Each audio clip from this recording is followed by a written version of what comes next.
So when you get your car, this is what you're going to see. You're going to get this beautiful carry case. You got the radio, the car itself, and you get some goodies over here. First one here is the empty bag of the spoiler that you would have seen me unbox earlier. You got to mount that on, so that's just the empty bag for that. You get a little card here, kind of giving you a bit of a warning for beginners, and you know, just a card. You get some additional stickers here that you can decorate the wheels with, and you get a couple of extra ones that you can stick, I don't know, in your workbench or whatever.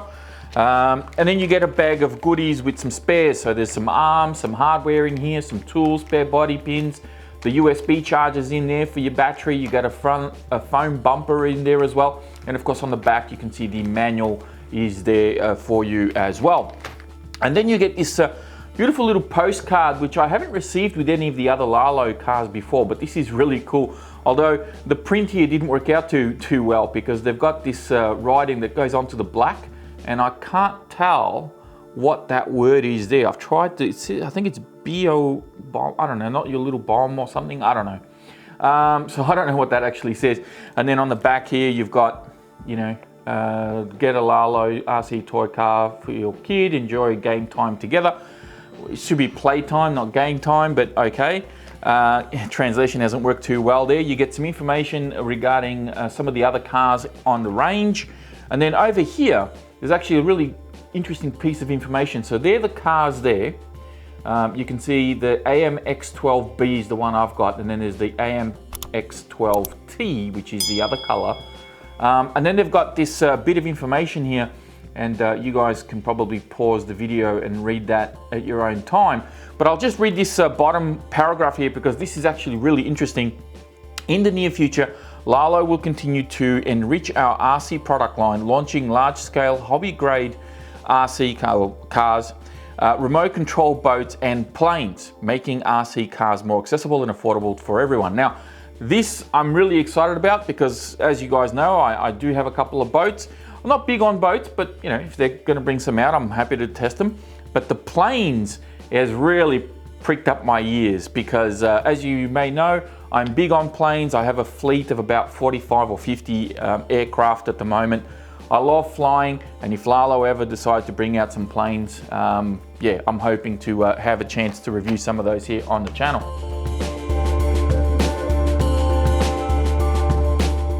So moving on to the radio itself, you can see that this is actually not a bad looking radio. I do like that it has a fairly chunky handle, so for big hands like mine, it actually works really well. It also has a pretty nice, well-weighted trigger. Runs on 4 AA's, as you can see here. I've actually installed already some AA's in there. And you'll notice that the door doesn't actually come out all the way. And this is actually a really cool thing. It may mean absolutely nothing to a lot of you out there, but believe me, I've got a lot of radios, and when you need to swap batteries and the battery door slides out, you spend 5 minutes trying to slide it and put it into the channels to slide it back in. The fact that it actually just slides out and stops there, I think that's a really cool thing. It saves a lot of frustration, let me assure you. You got a little lanyard loop just back here.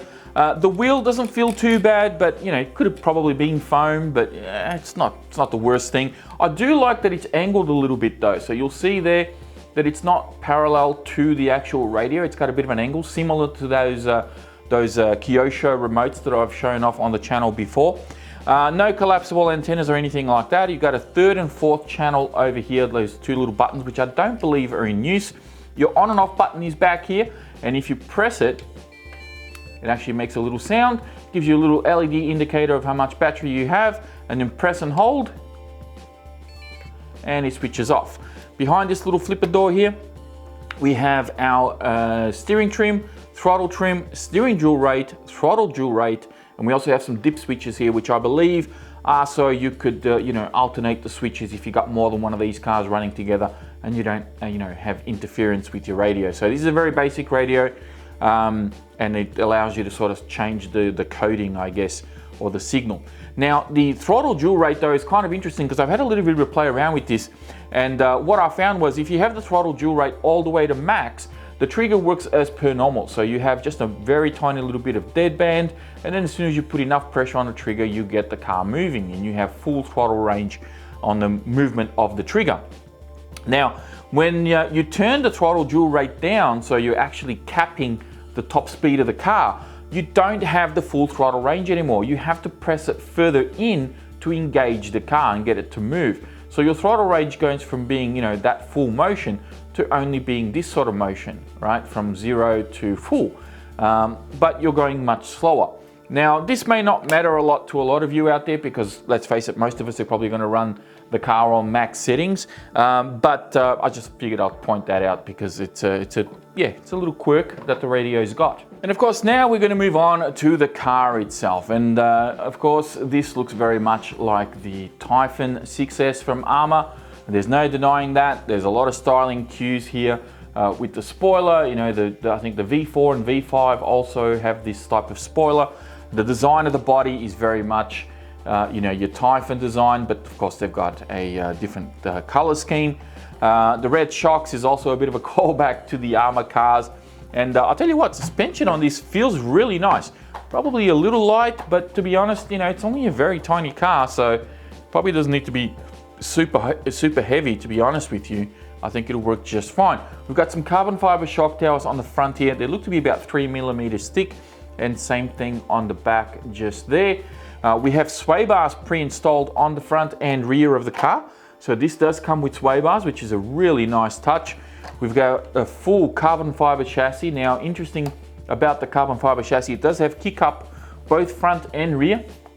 So it does have that little mold built into the actual chassis itself. You've got adjustable turnbuckles on the front and adjustable camber links on the rear as well, which is really, really nice to see.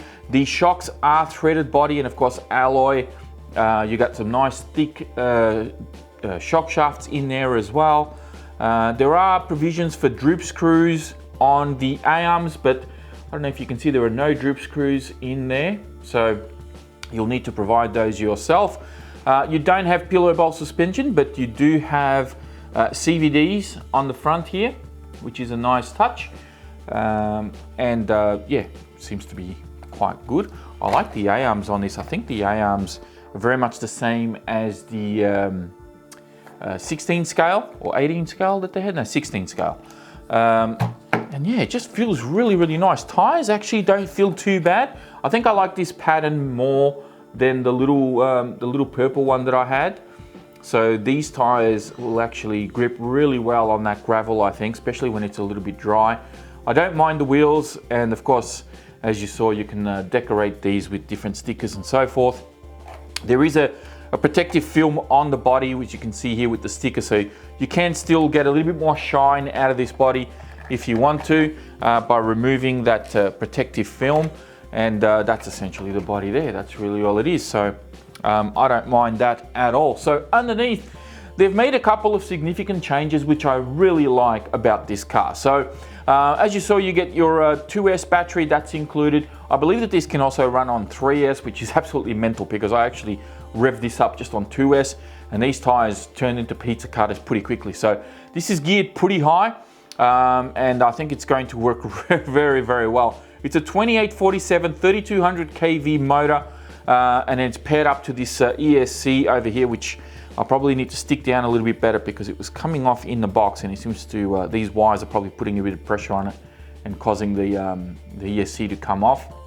Now, it does have an on and off button just there, just a little push button. And I do like that this one actually comes with a separate receiver, which is one of the downfalls with the original little purple car, where the ESC was a 2-in-1, so it was an ESC and a receiver. And in order to sort of make any improvements or change the radio out, you had to change out the ESC. The steering servo is actually not too bad. It's very quick for what I tested really briefly. It feels very quick. Whether it's going to be strong enough or whether it's going to last, I don't know. But definitely for ready to run, this is actually a pretty snappy servo, so I'm impressed with that. And then that's really it. They do give you a couple of additional holes here for you to put a smaller battery in the tray. I kind of wish they had 2 more additional ones at the front to give you options to go a little bit longer as well, because or even, you know, move the weight bias forward, because they have all this room here. I think it's a missed opportunity to have 2 additional holes going forward and 2 more here going forward, so you could actually move the battery and you know, change the weight bias of the car. I think that would have been something nice that they could have done there. Who knows, maybe they can do it in the future. But aside from that, a lot of this is actually just a transfer over from the smaller car. They do run standard dog bones in the rear. And yeah, I mean, other than that, this is a really cool car. Now, I do have one bone to pick with them though, and that is regarding mounting this rear spoiler.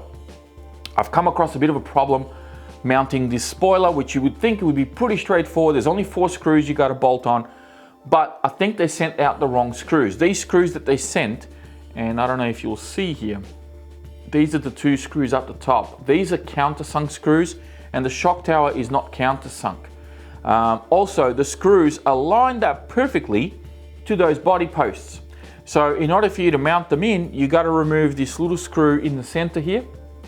You can see that little guy just there. Remove him, and then these 2 body posts kind of come out, and that'll give you, access to be able to screw those screws in. Same problem on the back. The screws are actually countersunk, but the actual spoiler itself, the plastic, is not countersunk. These should be button head screws, so they should look similar to that, or even that one there, for example, right? Instead, they give you countersunk, and this one here, which I did first, I cranked on it a little bit too hard, and you can see it split the plastic up. Because the plastic is not countersunk, yeah, too much pressure and it split it up. I was a bit more careful with this one, so I haven't over tightened this one. But I don't hold much high hopes for this bracket to stay on if I take too many tumbles. There's a good chance that that's just going to break off. On top of that, I don't know if you can see it on camera, but you see how the actual spoiler is not completely up against the carbon fiber? Because I haven't been able to tighten it in all the way, it's not making full contact with the carbon fiber, so it's not 100%. So this is really the only sort of bone that I need to pick with them regarding this car, because yeah, I think they just supplied the wrong screws in the box. I did try to find some alternative screws to see if maybe I had something from my plane collection, or some servos or whatever, some different screws that would fit, but unfortunately I don't have anything. So yeah, it'll have to stay as is. But that is the AM-X12B. I believe I got that right. There is a 12T, which is the different color one. Comes with this really nice box. It comes with a fairly decent radio as well. And it also, you get a bunch of spares in the box there to keep you going in case you have any mishaps. Now, I believe RLAARLO are having a bit of a sale, an introductory sale that I think goes on until the end of November.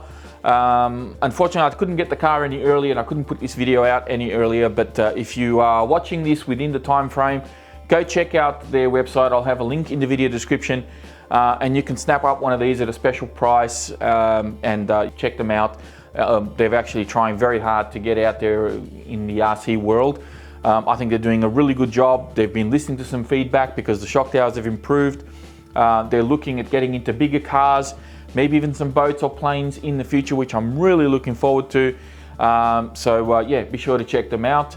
And that is it from me. Thank you all very much for watching. If you enjoyed this video, be sure to hit that like button before you go. Don't forget to subscribe to the channel if you're new, and I'll be speaking to you all next time.